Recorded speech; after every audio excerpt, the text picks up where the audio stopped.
हम 2077 5 महिना 24 गते राति 12 बजेको समयमा जयमा कालीले मलाई सपनामा भन्यो कि जुन मानिस कोरोना पोजिटिभ हुन्छ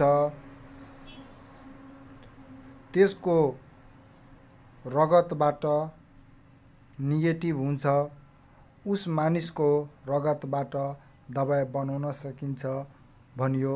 त्यसकारणले यो भिडियो बनाएको छु कि डाक्टरसम्म पुगोस् र पोजिटिभ भएको फेरि नेगेटिभ हुन्छ त्यस्तो मान्छेलाईको रगतबाट हामीले कोरोना भाइरसको भ्याक्सिन बनाउन सकिन्छ भन्ने जयमा कालीले भन्यो।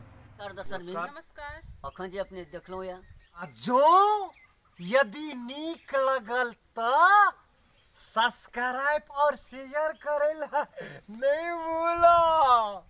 हाँ, तो चैनल के नाम कह दियो ना तो यो। चैनल के नाम कथी छियै यो? Maithili SN। Maithili SN। SN।